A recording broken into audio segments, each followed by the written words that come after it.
जाओ और स्कूली बच्चों को बताओ कि तुम सोचते हो कि सिर्फ कार के धुएं से ग्लोबल वार्मिंग हो रही है, तुम सोचते हो सिर्फ फैक्ट्रियों के धुएं से ग्लोबल वार्मिंग हो रही है। सबसे ज्यादा ग्लोबल वार्मिंग मांस खाने से है, और है बच्चों में दम। जब बच्चे ये कर सकते हैं कि पटाखे फोड़ने से प्रदूषण होता है तो पटाखे नहीं चलने चाहिए, वैसे ही अगर तुम बच्चों को बता पाओगे कि मांस खाना पटाखे फोड़ने से 1000 गुना ज्यादा बुरा अपराध है, तो यही बच्चे मांस का भक्षण भी रुकवाएंगे। जब आपने कहा कि 6 महीने के बच्चे को कैंसर इसलिए हुआ है क्योंकि ये पिछले जन्म का पापी था, तो देखिए कितनी आसानी से और कितनी बेईमानी से आपने अपनी जिम्मेदारी को पीठ दिखा दी। आप भूल ही गए हैं कि उसको कैंसर इसलिए नहीं हुआ है पिछले जन्म का पापी था, उसको कैंसर इसलिए हुआ है क्योंकि आपको चिकन खाना बहुत पसंद है, और आपका मांसाहार जिम्मेदार है बहुत हद तक क्लाइमेट चेंज के लिए। और क्लाइमेट चेंज तमाम तरह की बीमारियों को तेजी से बढ़ा रहा है, जिसमें कैंसर भी शामिल है। पर ये लगता ही नहीं ना, जब आप बैठ करके चिकन चबा रहे होते हो तो आपको ख्याल ही नहीं आता कि आपने कितने लोगों के लिए कैंसर पैदा कर दिया। सिर्फ अपने लिए नहीं, कितने लोगों के लिए। हत्यारे जैसा लगेगा ना, दिखाई देगा कि हाथों पर खून लगा हुआ है, और वो जो खून है बस उस बेगुनाह जानवर का नहीं है जिसे चबा रहे हो, पूरी मानवता का खून लगा हुआ है तुम्हारे हाथों पर।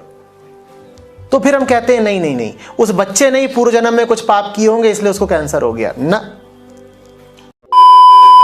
जिस दिन तुम ऐसे हो जाओ कि तुम्हें अपने बेटे के मरने से भी कोई फर्क ना पड़ता हो, उस दिन कहना कि अगर जंगल पूरे खत्म हो रहे हैं तो क्या फर्क पड़ता है। मुझे इस तर्क से बिल्कुल कोई आपत्ति नहीं है कि ये सब तो मिथ्या ही है। मिथ्या अगर मिट गया तो क्या गजब हो गया, बिल्कुल मान रहा हूं। पर तुम ये नहीं कर सकते कि पड़ोसी का घर मिथ्या है लेकिन मेरा बेटा असली है। यह बेईमानी हो गई। जिस दिन तुम ऐसे हो जाओ कि तुम्हें सब कुछ मिथ्या लगे, अपना बेटा भी मिथ्या लगे, अपना शरीर भी मिथ्या लगे, तुम जंगल के मिटने के लिए ही नहीं अपने मिटने के लिए भी तैयार हो जाओ, उस दिन यह तर्क दे देना कि स्पीशी एक्सटिंक्ट हो रही है तो क्या हो गया। जैसे ही कोई तुमसे बोला करे ना कि स्पीशी मिट रही है तो क्या हो गया, वो तो बंदूक दिखाया करो, बोलो फिर तुम भी मिट जाओ तो क्या हो गया। जब सब मिथ्या ही है तो तुम्हारे मिटने से भी क्या हो गया। बकरा काट के खाना और आलू खाना एक ही बात है, क्योंकि दोनों में ही जान तो जा ही रही है ना। ये बहुत मूर्खतापूर्ण कुतर्क है। अगर आलू बराबर बकरा तो इसी तर्क को आगे बढ़ा दो, बकरा बराबर इंसान। तो अगर आलू खाने से बकरा खाना जायज हो गया तो बकरा खाने से इंसान खाना भी जायज हो जाना चाहिए, तो इंसान को भी खाओ ना फिर। नहीं, ऐसा नहीं है। हमें कहीं ना कहीं पर रेखा खींचनी पड़ती है कि क्या खाएंगे क्या नहीं खाएंगे। रेखा तो मांसभक्षी भी खींचते हैं। वो कहते हैं ना कि इतने इतने जानवर खा लेंगे और ये जानवर नहीं खाएंगे। तो रेखा खींच तो रहे ही हो, कुछ प्राणियों को तो छोड़ ही रहे हो कि इनको नहीं खाना चाहिए। जैसे कुछ प्राणियों को छोड़ते हो ना कि इनको नहीं खाना चाहिए, वैसे ही सब प्राणियों को छोड़ दो कि इनको नहीं खाना चाहिए। जीवित रहने के लिए जो न्यूनतम हिंसा करनी पड़े उतनी ही करो। अगर न्यूनतम हिंसा कर रहे हो तो फिर वो हिंसा नहीं कहलाती, वो अनिवार्यता हो जाती है। ये जितने मांसवादी लोग हैं, मैं इनसे तो पूछता हूं, आदमी को क्यों नहीं खाते यार। दुनिया में सबसे ज्यादा तो आदमी हो गए हैं अभी, इनको क्यों नहीं खाते। तब उनके पास कोई जवाब ही नहीं होता।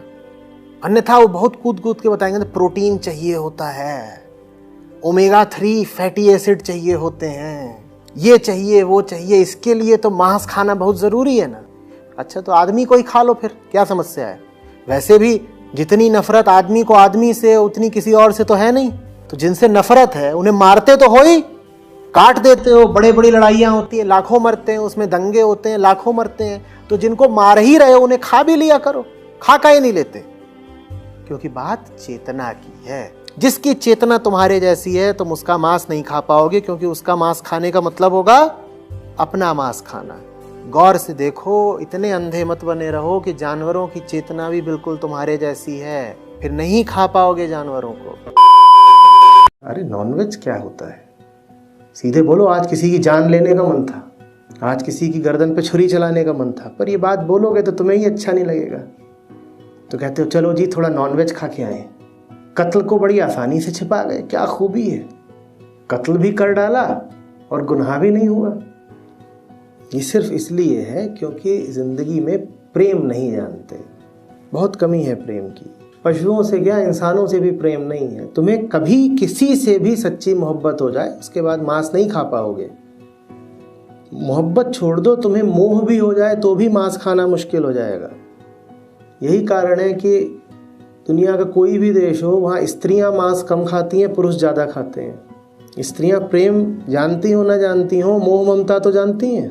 मोह ममता तक में इतनी ताकत होती है कि तुम्हें मांस नहीं खाने देती, तो सोचो प्रेम में कितनी ताकत होगी। जब मैं कहता हूं कि मत मारो, तो इसलिए कहता हूं ताकि तुम चैन से जी सको। बात न मुर्गे की है, न बकरे की है, न गाय की है, न भैंस की है, और न ही फल या सब्जी की है। बात मन की गुणवत्ता की है। हर प्रकार की हिंसा से मन को बचाओ ताकि तुम चैन और विश्राम पा सको।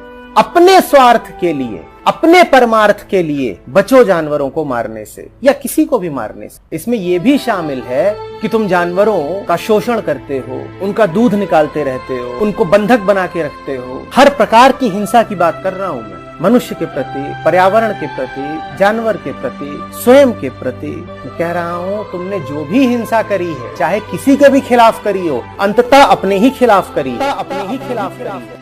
इसीलिए स्वयं से मैत्री दिखाते हुए हिंसा से बचो। दूसरे का ख्याल नहीं, अपना ही ख्याल कर लो। मुर्गा और मच्छी ही क्यों, आदमी क्यों नहीं खाते? आदमी के मांस में तो और भी पोषक तत्व होते होंगे। आदमी का मांस तुम इसलिए नहीं खाते क्योंकि आदमी का मांस खाए बिना भी जिया जा सकता है। उसी तरीके से मुर्गे और बकरे के बिना भी जिया जा सकता है। जो हिंसा करे बिना तुम जी सकते हो। एक जीव है, चल फिर रहा है, ठीक है, तुम्हारी तरह चैतन्य नहीं है, तुम्हारी तरह बुद्धिमान नहीं, पर जैसा भी है चल फिर रहा है, अपने में मगन है, उसका अपना उल्लास है, उसका अपना नृत्य है, उसका अपना जीवन, अपना खेल है। तुम काहे उसकी गर्दन मरोड़ते हो? तुम काहे उसकी गर्दन मरोड़ते हो? मांस न खाने के लिए तो दिल चाहिए, ऐसा दिल जो हत्या स्वीकार ही न करता हो, जो देखे मुर्गे की ओर कहे यार तू जी, मैं नहीं मार सकता तुझे, तू जी।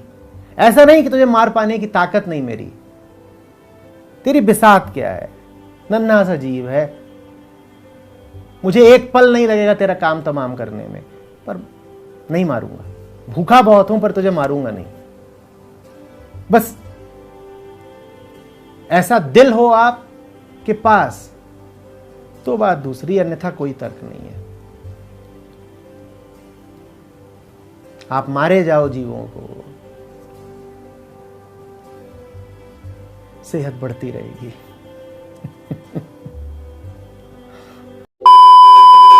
जब सब एक है तो क्या पौधा, क्या जानवर, क्यों हम भेद कर रहे हैं? हमें बिल्कुल पक्षपात नहीं करना चाहिए। जैसे हम पौधों को खाते हैं ठीक वैसे ही हमें जानवरों को खा लेना चाहिए। वो सब जब दुनिया की चीजें एक ही हैं तो क्यों अपने घर को अपना घर बोलते हो परमजीत? अरे भाई, एक नूर से सब उपजा।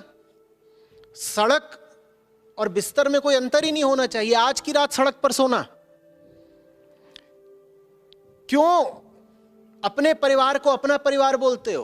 अपने शरीर को भी अपना क्यों बोलते हो? बताओ ना। जब सब एक है, तुम कह रहे हो कि जो जानवर है वही पौधा है, तो जैसे पौधे को खाते हैं वैसे ही जानवर को खा लेंगे। तो परमजीत, जैसे पौधा है वैसे ही जानवर है और वैसे ही तुम्हारा भी शरीर है। अपने ही शरीर को क्यों नहीं खा जाते?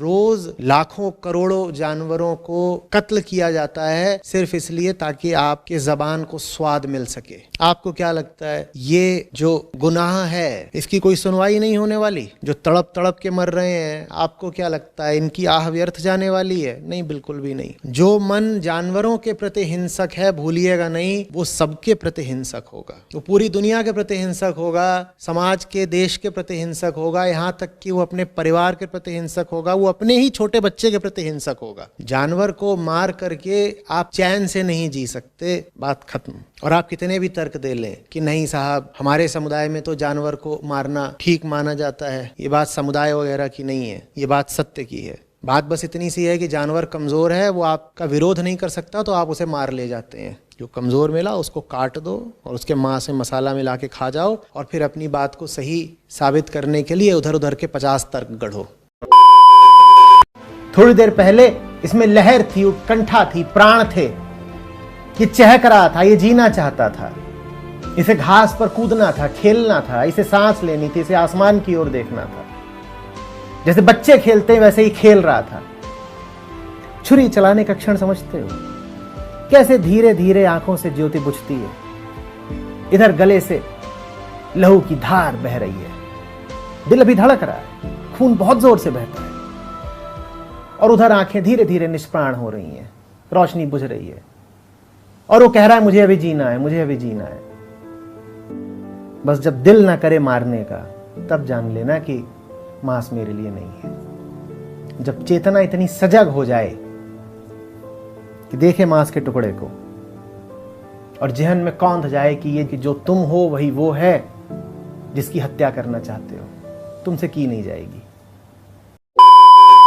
आप अगर किसी प्राणी की जान तब ले रहे हो जब उसकी जान लिए बिना भी आप जी सकते थे, तो ये हिंसा है। आप किसी प्राणी की जान तब ले रहे हो जब वो आपको नुकसान पहुंचाने नहीं आ रहा, तो ये हिंसा है। या तो आप ये सिद्ध कर दो कि आप जिस मुर्गे को या बकरे को काट के खा रहे हो वो आपके खून का प्यासा था, इसलिए आपने उसको मार दिया, तो मैं कहूंगा बिल्कुल ठीक किया। भाई आपके ऊपर चढ़ा आ रहा था बकरा अपने 3-3 फुट लंबे दांत लेकर के, और अपने पैने पंजों से आपकी गर्दन पर वो आक्रमण कर रहा था। और बकरे तो होते ही है मांसाहारी, जैसा हम जानते हैं, और बकरे तो खास तौर पर इंसानों को मारकर काट कर खाना पसंद करते हैं। तो बकरे ने आप पर इतना जबरदस्त आक्रमण किया, तो अपनी आत्मरक्षा में आपने बकरे को मार दिया, चलिए कोई बात नहीं, ये हिंसा नहीं हुई। या तो आप ये साबित कर दीजिए कि ऐसा है। तो ये सब बातें मत करिए। दूसरे की जान लिए बिना, दूसरे को दुख पहुंचाए बिना अगर आप जी सकते हो तो जियो।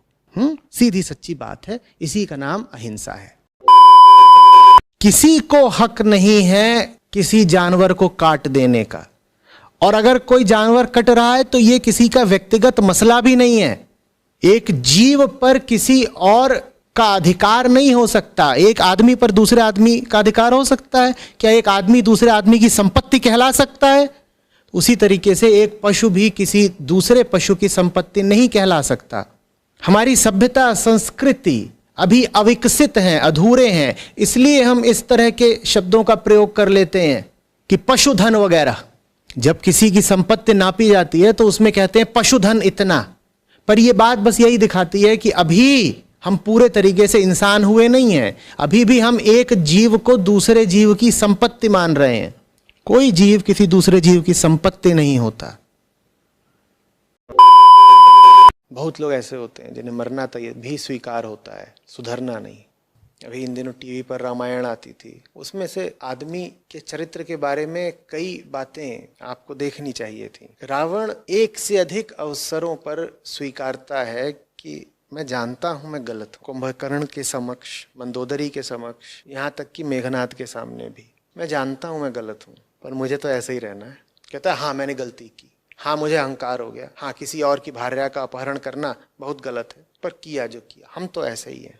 उसे मरना स्वीकार था, अपने पूरे कुल का विनाश स्वीकार था, सुधरना नहीं स्वीकार था। और वो एक एक करके देखता जा रहा है कि सब मरते जा रहे हैं, सब मरते जा रहे हैं, वो मरवाता जा रहा है स्वयं सबको, और फिर खुद जाकर खड़ा हो जाता है मुझे भी मार दो। और आखिरी युद्ध को भी जब वो जा रहा है तो अट्टहास करते हुए ही जा रहा है। जो मिट जाने को तैयार है, जो राम के सामने खड़ा है फिर भी सुधरने को तैयार नहीं है, उसका नाम राक्षस है।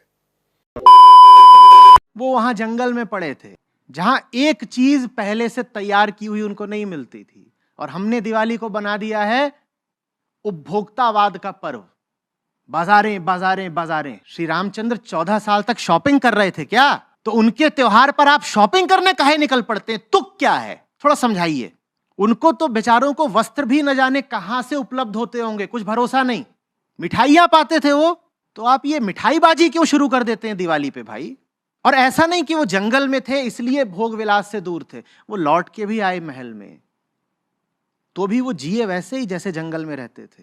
वो राजा भी हो गए तो भी उन्होंने ये नहीं करा था कि लाओ रसमलाई। जंगल में थे तो फिर भी सीता साथ थी, राज्य मिला तो सीता भी छूट गई। ऐसे थे राम।